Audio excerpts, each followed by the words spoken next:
Hello, mate. Hello, mate. How you doing? It's been a while since we've said that. I've missed you. I've missed doing this. What is life without a little bit of F1 banter? Well, that's why we're here, right? Because we've got to keep talking about this. There is, look, there's a couple of months left, right, Chase? Yeah. What have you been doing with? What are you gonna? How are we gonna fill that time before we get to obsess over a whole another year? Well, I've spent a bit of the time so far just kind of musing on 2025, which we can now say is last year. So happy new year to you and to all the listeners. Thinking back on the year that was and how still living in the gratitude for having had such an amazing season last year. Yeah, right. But yeah, I guess thinking ahead, there's 3 months pretty much till they hit track in Albert Park, and there's a test session between now and then. So there's a little bit of a few nuggets for us to look forward to. I think it's like 22 days between now and preseason testing. So that'll be the first time we see the new cars on track for the first time. It's mad, isn't it? Because we're going to get that Instagram flurry, aren't we? Or that whatever YouTube flurry of just kind of everyone just pulling the silk off the silk throw off their car, and we're going, oh, that Aston Martin looks ugly, or like, oh, it's going to be, that's an exciting moment. It's like Christmas all over again. But it doesn't really tell you until you get to testing, and then there'll be a lot of sandbagging around testing. We won't be like, oh, I think they're just kind of Mercedes have obviously adjusted their engine, and they're not showing us the full potential. There will be no data really to get our heads around. I don't think, correct me if I'm wrong, but that Albert Park moment is going to be where the cars are going to show their hands, right? Absolutely. And I think they can look sexy.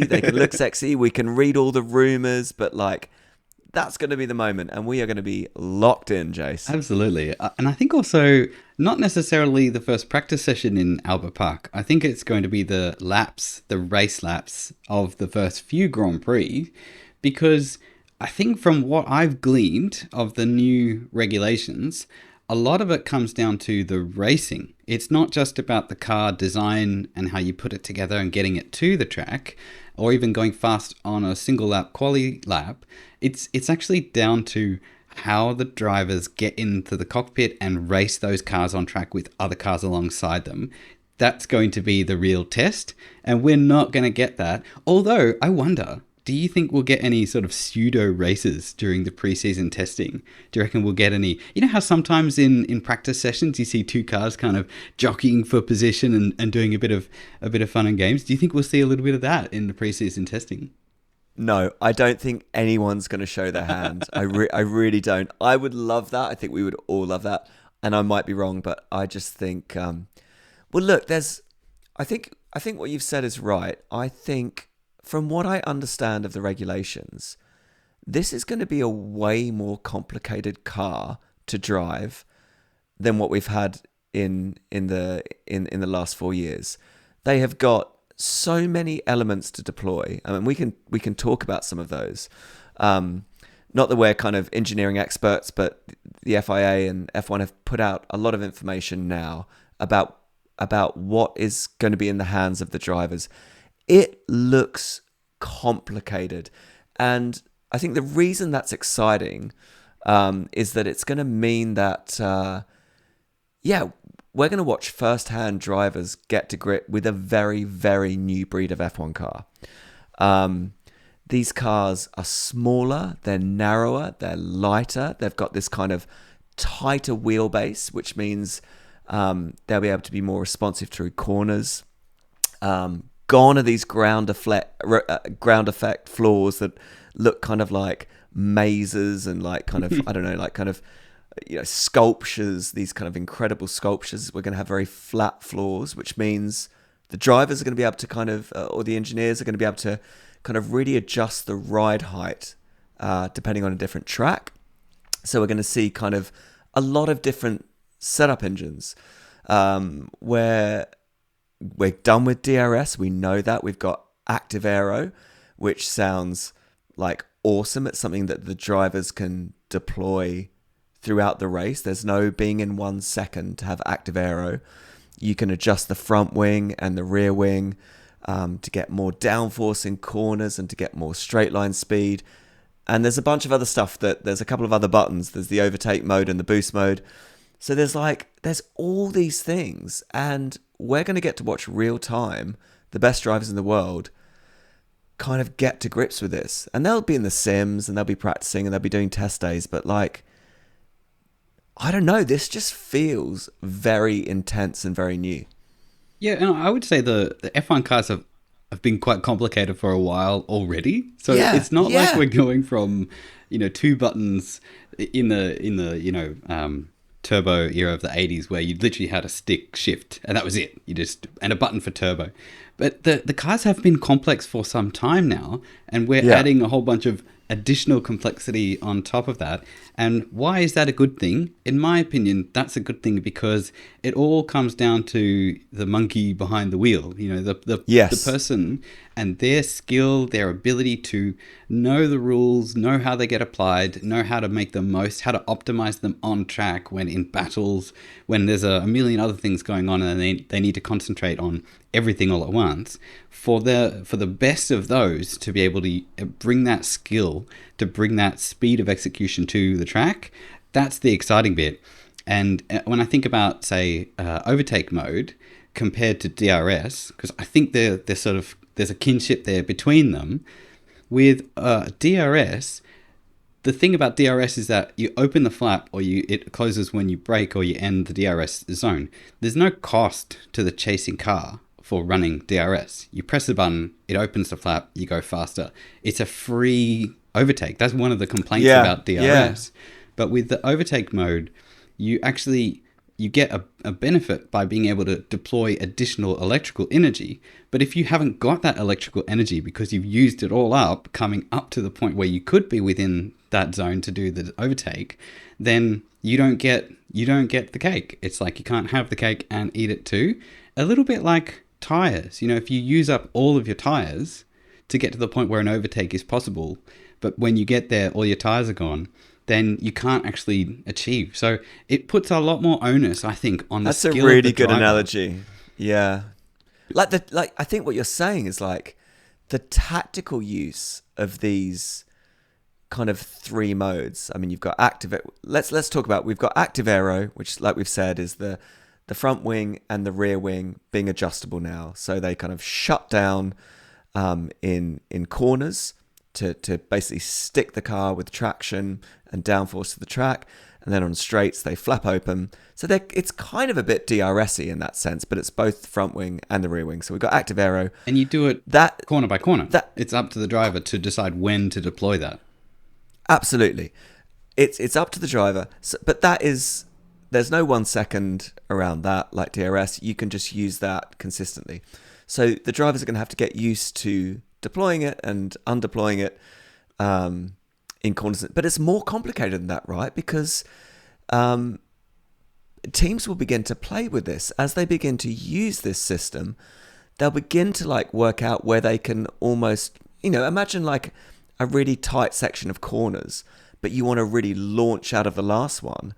Maybe you kind of release it, i.e. open the front and rear in that last corner to get a huge punt out of that corner. So there's going to be a lot of learning about how to deploy it. It won't be as simple as, what, lay people like us think. So you've got the active aero, the overtake mode, which, like you say, is basically DRS, but it's electrical. And then you've got boost mode, which almost feels like a bit of overkill because we've kind of already got boost mode, right? We've got the ability to deploy electrical energy when chasing or, evading an overtake already. So boost mode kind of already exists. But my question to you, Jace, is this, and I think you've hit the nail on the head.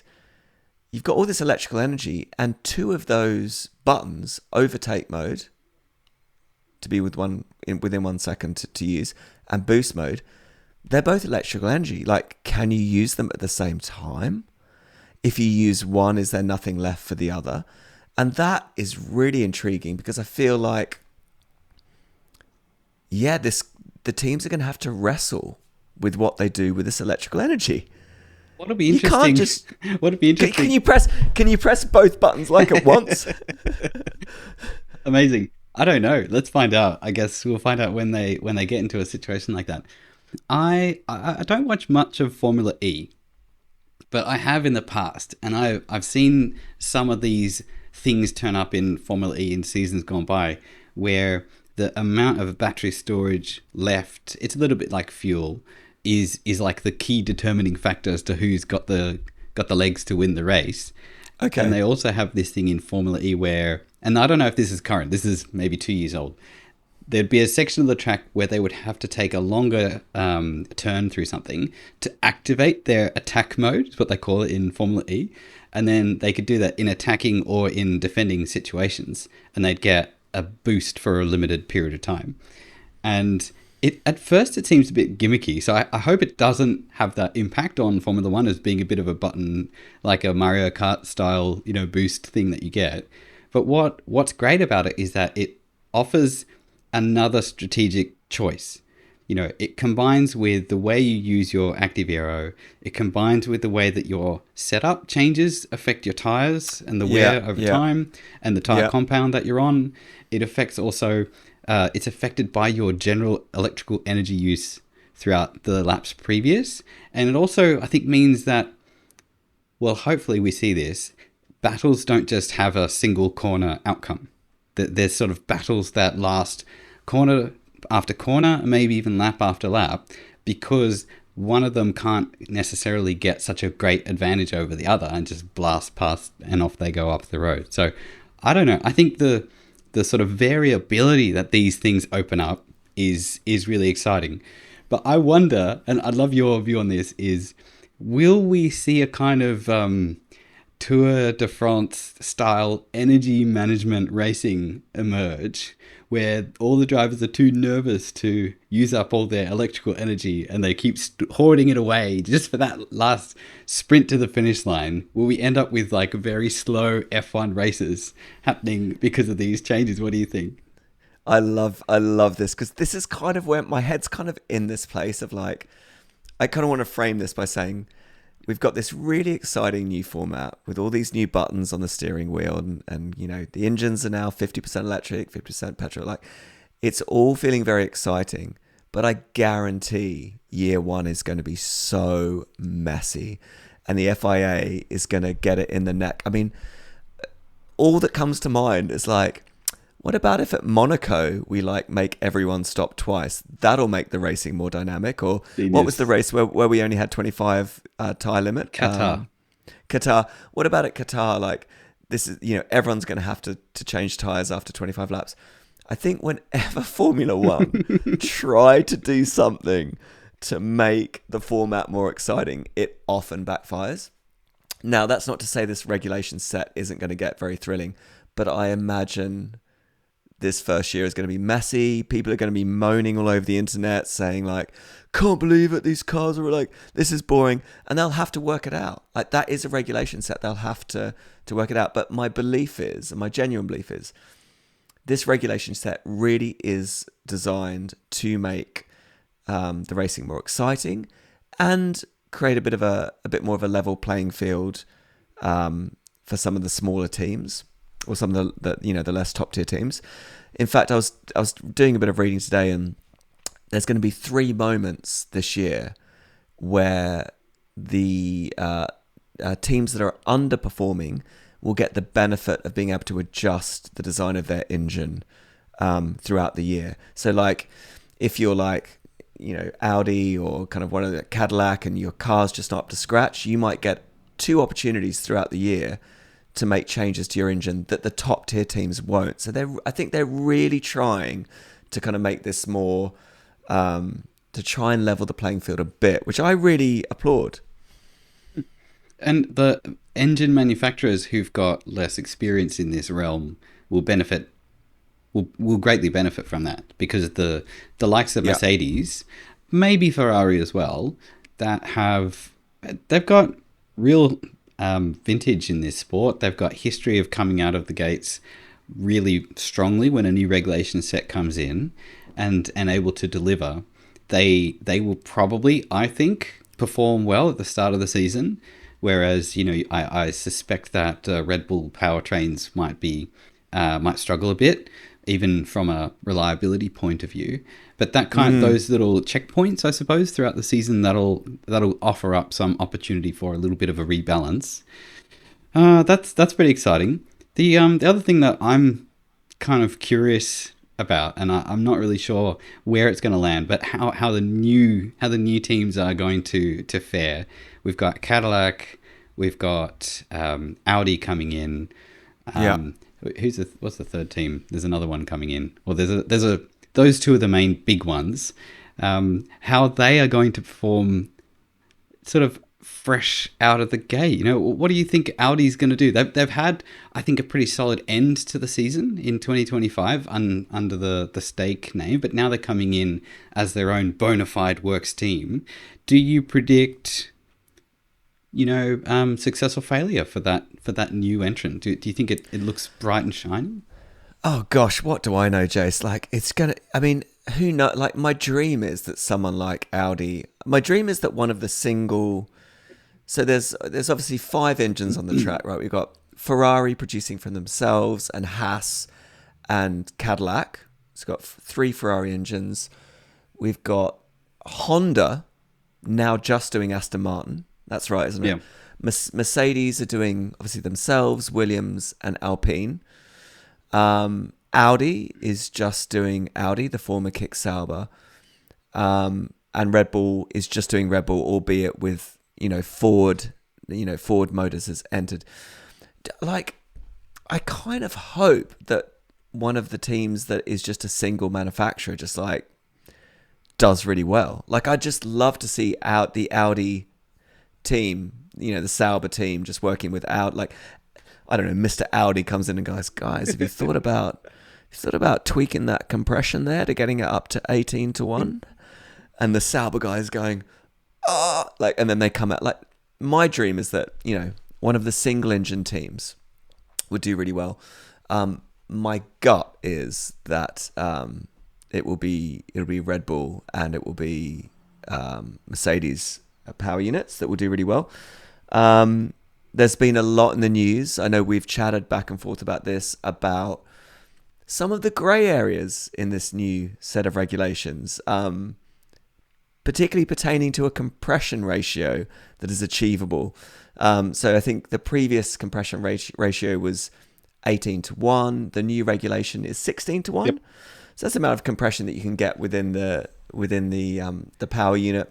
Don't ask me to explain it any more than that, but it does equal horsepower, it equals faster laps, it equals kilowatts. So essentially, there's been rumours circulating that, and I think more than rumours, people are kind of really talking about it, leaks circulating, that both Mercedes and Red Bull have got a head start on the other 3 engine manufacturers, and they have managed to find a grey area in this kind of either the previous year's 18-1 compression ratio and the now lowered stipulation of 16-1 compression ratio. And the way that they've done this, if the rumours are to be believed, is that when that ratio is tested, it's with a kind of a neutral static engine. It's not at a car going 200 kilometers an hour down. It's stationary. It's in a kind of a what's the word that I can? It's room temperature, I think. Ambient and ambient. So they're testing this compression ratio at ambient temperature because, of course, an engineer or an FIA steward can't climb onto the bonnet of an F1 car and stick a testing rod in. So basically what is being rumored is that Mercedes and Red Bull have been like, when this thing runs hot, we can ride it right up. We can ride it right back up to last year's ratio. When it comes back to the garage and cools down to ambient temperature, it will be exactly as you like at FIA. Now, if that's true, that could gain Mercedes and Red Bull around 3 to 4 tenths in race pace. A second per lap, sorry. 3 to 4 tenths per lap advantage. 3 to 4 tenths per lap, which is huge. I mean, that's huge. But as you have rightly pointed out in our, conversations outside this podcast, surely other teams all we're doing here is assuming that other teams haven't worked this out as well. But Yeah, it's they also what might makes be they might be doing the they same. might be doing the same, and they might just be more quiet about it. It might be a little bit more sort of in the back room. They know about this. One thing that just blows me away is that there's all this smoke about a 16 or 18 compression ratio now. It makes me wonder how high were they going with their compression ratios in the past? Surely, if 18 was the regulation, they were able to extract higher compression ratios in the past, and a higher compression ratio is better. That's as good as my understanding is. The higher the number, the better. But the thing about it is, this is like one of many areas where, as you say, you can't have someone on the bonnet testing with a dipstick trying to work out what the compression ratio is whilst the car's going around.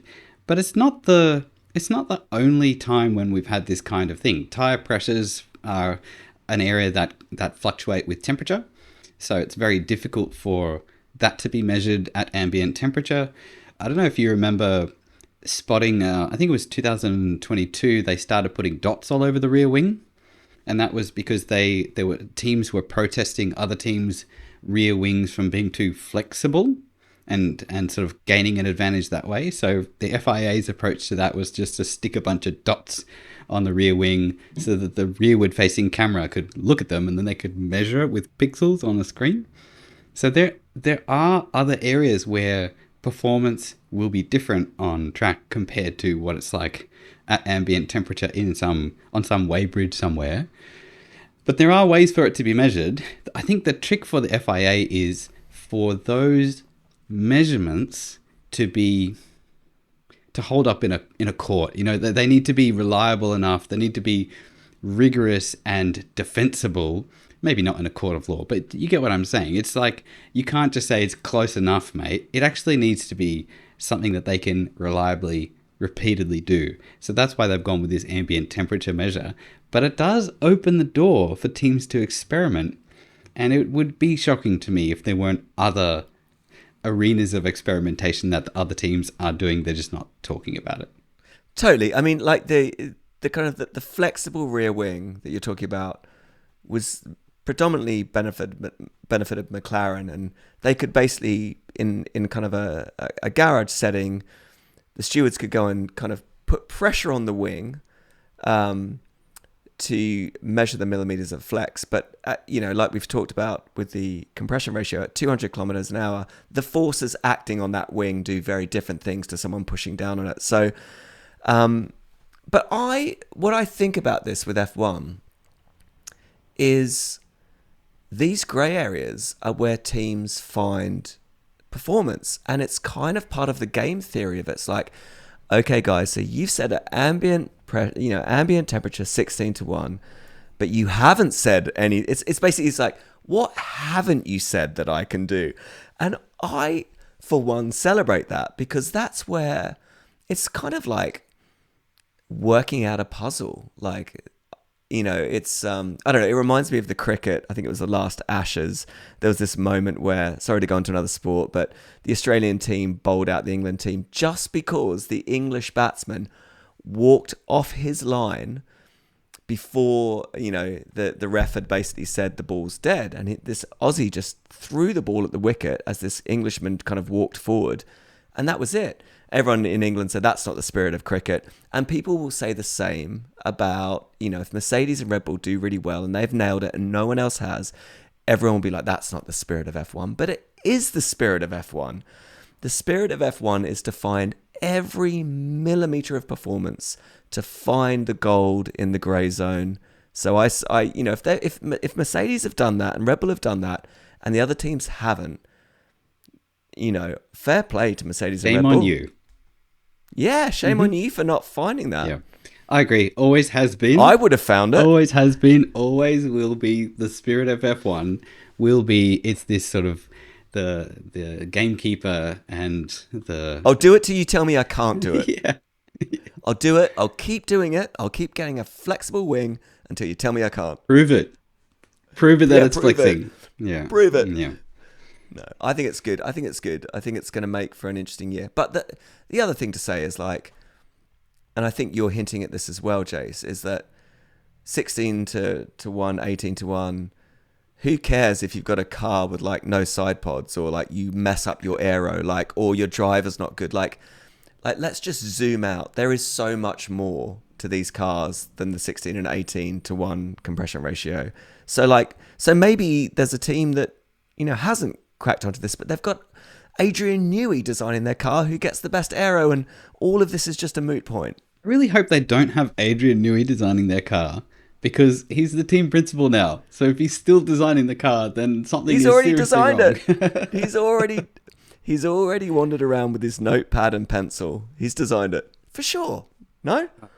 Let's see. It'll be amazing if we actually see a motivated Lance Stroll on track come this season, because Lance, I think, has been just sort of treading water, so to speak, and maybe this has been what he's been waiting for. Alonso too, to some degree, but to see Lance come out with a competitive package and really try, that would be spectacular. And then to see how Alonso responds to that and how that dynamic plays out will be, I think, superb Jace. drama this year.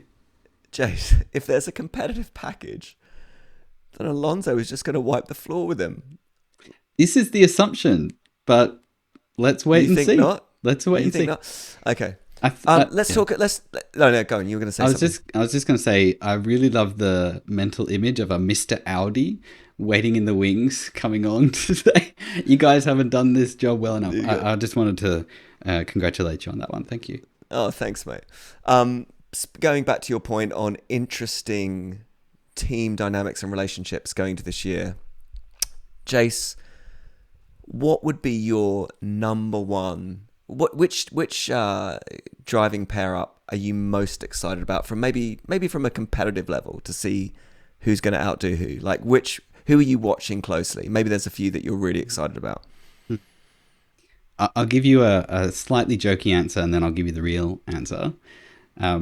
I think it's going to be mega also watching Hadjar and Verstappen go up against each other this year. Yes, it's going to be amazing. For Verstappen to have a teammate that could be up to the task will be new.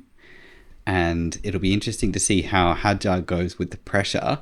But also there's a little bit less pressure because of the new regulations. Everything's different. Even Max isn't going to come out, P1 first practice session come Albert Park. I guarantee it's going to take some time to sort of bed in. So my jokey part of this is actually, I bet Yuki is kicking himself for not having tried to wait it out and wait until the start of 2026 to get that seat alongside Max, because he probably threw away his chance to shine in F1. I think that's a bit of a shame for him.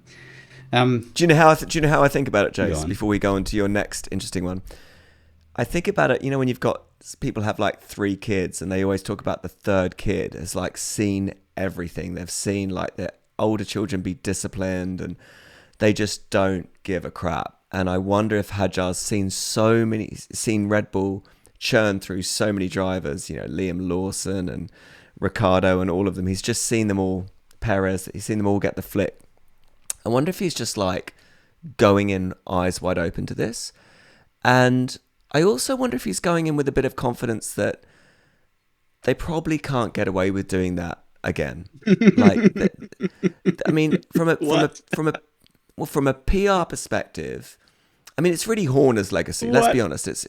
It's Horner's legacy to kind of and your man who's just retired. What's his name? Old fella. Marco.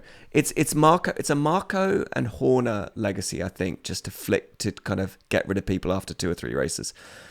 I think we're in a new season for Red Bull, and I think Hadjar has proved himself to be a talent, proved himself to be resilient, and I don't think Red Bull want that story of getting rid of another driver after 3 or 4 races, or even half a season. I think he'll see it through. I think they know they can't do that again. I might be wrong. So I think he's probably feeling fairly comfortable. I imagine Hadjar would have, and his management would have had some serious conversations about exactly this. And I imagine it will also be highly contractual what happens if they do give him the flick. Because look, you're agile. You don't want to end your career at the whim of Red Bull just because maybe you don't perform for the first third of the season. Like, this is important to him. So I imagine that this was dealt with contractually as well. But with Yuki, it was like he lost his F1 career because he didn't perform throughout the majority of the 2025 season. And for him, it was years in the wings waiting for his chance, and then along comes his chance, and it's a just a real dud of a season.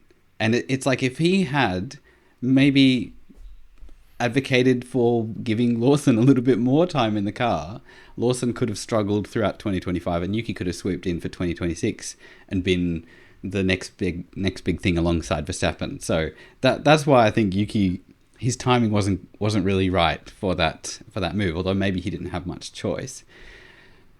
Was he ever a great driver though? Yuki, like he had pace. He was quick at times.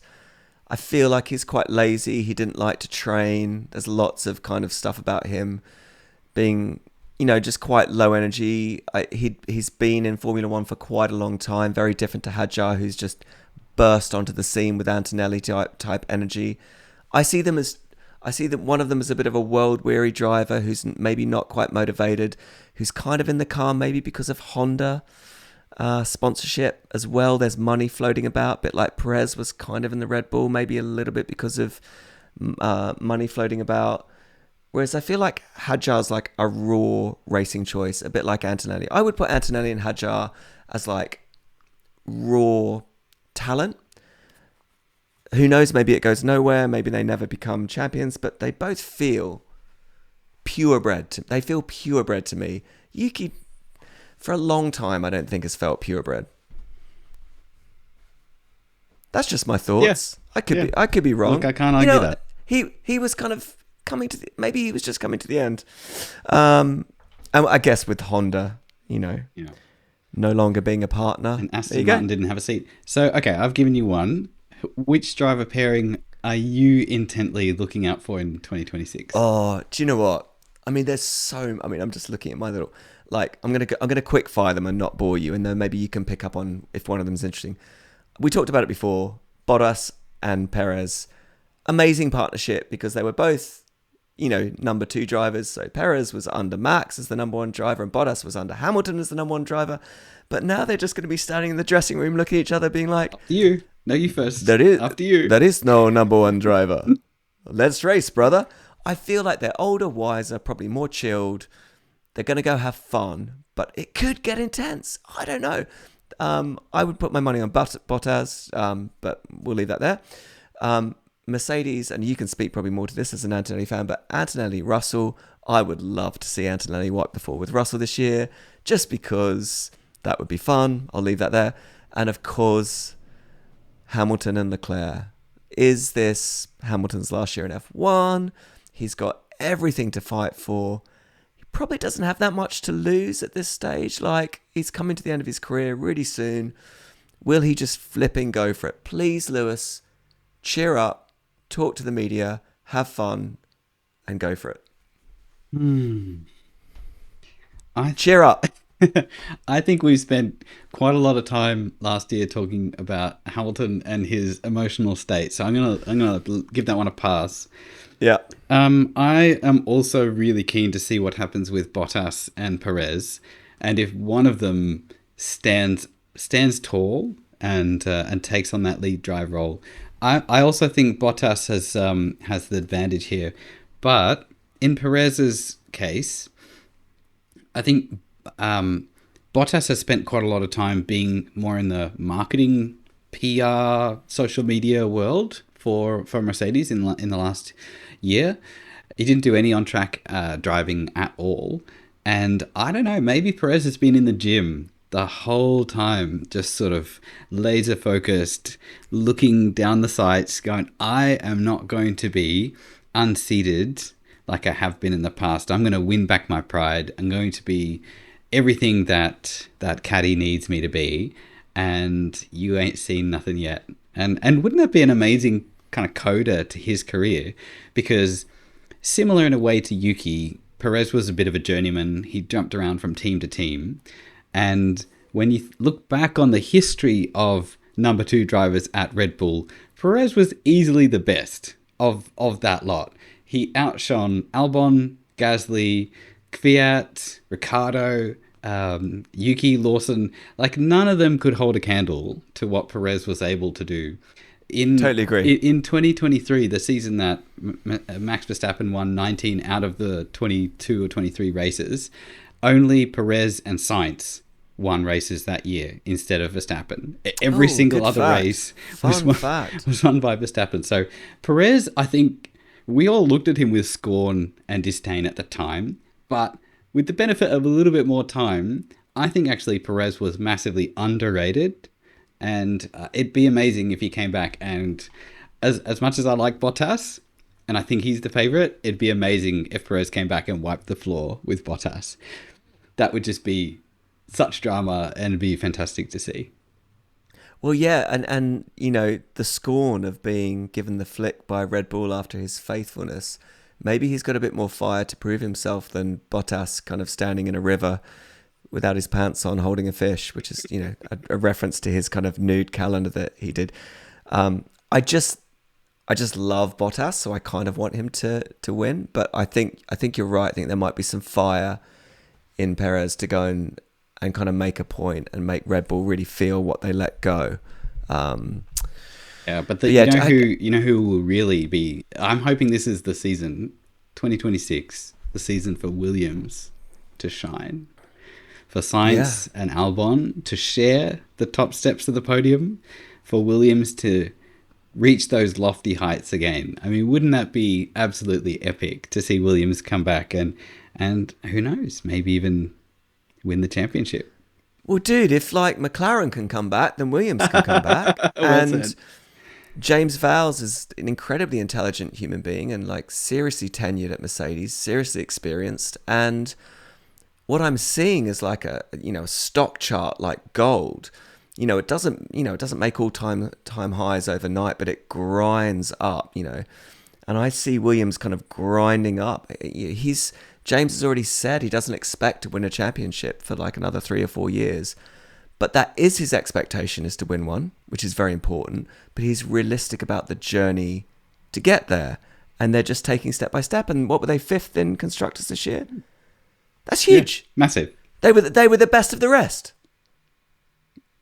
They were like, you know, that's a lot. By some margin. By some margin. And Sainz is, you know, obviously now deeply embedded in the team. Albon's a great guy, obviously very embedded in the team. We know how important that is. I think they might be set up for a good year. Let's just see if that Mercedes power unit is as souped up as the rumours say. The curious, by their absence, the one team that we haven't really spoken much about is McLaren. You know, where we think they'll end up in the pecking order. They will be coming down after a high of winning both championships in 2025 and having come so close with their second car as well. It'll be fascinating to see how they carry that forward. Will they build the momentum into the season, or will this big reset, the regulation reset, undo all of that work that they've done to reclaim that top step and upset the apple cart so much that they wind up fighting again for P8, P9, P10? I mean, that would be super frustrating from their perspective. If you had a crystal ball, Gav, what do you think you would be expecting to see from them by the end of the season? Again, mate, I think you've summed it up beautifully. I think they probably stopped development on their car mid-season, any meaningful development, and focused on this year's we're in 26, this year's car. So I think they may have had a bit of a head start in terms of their ability to engineer and work towards this development. I'm also going to say that I think first mover has an advantage in business, and so first mover over the last 2 years has been them in terms of developing their car. So I want to say natural advantage. But in terms of your language about the apple cart's tipped over for everyone. They could come 8th in the constructors if they get it wrong. Look at Mercedes when they decided to, these last regulations cars decided to take off the side pods for some unknown reason. They went from 7 championships to 2.5 years of hell. So I think that Mercedes lesson of like, don't think that just because you're a top tier team and you've done really well means that you're going to do well in a new regulation set. So who knows? I hope they have side pods on McLaren as a bit of a Lando fan and a bit of an Oscar fan. I hope Oscar. I'm a Lando fan. I'm happy that Lando won. I'd be really happy to see Oscar win. Like, I don't want another, we talked about this last podcast, I don't want someone to win 4 or 5 years in a row again. Like, Lando's got his, put it on the mantelpiece. It would break my heart a little bit if McLaren came out with a dud in the following years and that was Piastri's only shot. That would be really sad to me. Yeah. Reminds me a little bit of the year when Lando completely wiped the floor with Ricciardo, but at the start of the season, I think it was 23, McLaren had all these brake issues in testing. At the start of the season, their car kept catching fire. And I was thinking, oh, okay, what's all this about? And there was really there's no hope for Ricciardo. I don't know where I'm going with this. Other than to say, Max... It feels like it hurts when you talk about it. It does, yeah. I'm just going to stop that line of discussion. But Max has revived number 3. I don't know if you noticed. He's no longer number 1 because he's not the reigning world champion. He decided not to go back to number 33, which is the number he raced in from the time he entered the sport up until 2022. He's gone with number 3, which is Ricciardo's old number. He's brought that back. What do you think about that? Huh. I think it's a nice number. Do we know why he has got an affinity with that number? Or I think 33 is kind of cooler, but I don't know. So agree. Here's my tea leaf take on it. Max doesn't like to go backwards. He always wants to go forwards. So he wouldn't have wanted to go back to 33. It would have always been, so Max, how do you feel going back to 33? I think he would have just hated that media line. I think he probably nailed it. He would have been thinking, all right, what's the way forward? I can't have 1 anymore, rats. 2's probably not available, and 2 sounds like maybe I'm just wanting number 1. I didn't quite get it, so I'll choose the next one. Whereas number 3 is like kind of like my old number, but it's still quite close to the front. That's the one I'm going with. Move forward always. I think that's a brilliant analogy. I think that's probably right. Well, all eyes on Albert Park. I read a fun fact the other day that really I just thought was just incredible to read, but you might have seen this too, and listeners, you might have heard this as well. But in the first lap of Albert Park, the running order was Lando Norris, Max Verstappen, Oscar Piastri, and George Russell. First lap. And that's how the season ended in the points. Isn't that nuts? Like, I think the comment was something like, basically you could have taken the first lap of the first race of the season, and that is your finishing position at the end of 24 races. And I just think that's nuts. That just kind of blew me away. So I think we should do a special little moment in our first episode back, finding out who is the top 4 in Albert Park and whether that's a prediction of what we will see at the end of the year. Love it. That's great. So, almost certainly won't happen. So the rest of the season is just moot. Doesn't matter at that point. It doesn't. You just enjoy it. Yeah. Fascinating. Well, mate, this has been fun. I feel like I learnt a bit about the 2026 regulation set. Thank you. I feel like we're all going to be learning lap by lap and session by session as the season unfolds. So I'm really looking forward to catching that. There's only 3 weeks until testing, so maybe there's something that we'll learn at that point in time, or maybe they'll just have everything hidden and it'll be still a guessing game. But I am locked in, mate. I can't wait for the season to commence in just a few months' time. Yeah, we'll still be here. We'll be dropping a few more podcasts as testing goes on, won't we? And just anything interesting that comes up, we'll jump on and share it with you. So, excited for Albert Park. Excited to see this car in the wild. Excited to see some fresh liveries and see what the designs come out looking like. But, see you very soon, mate.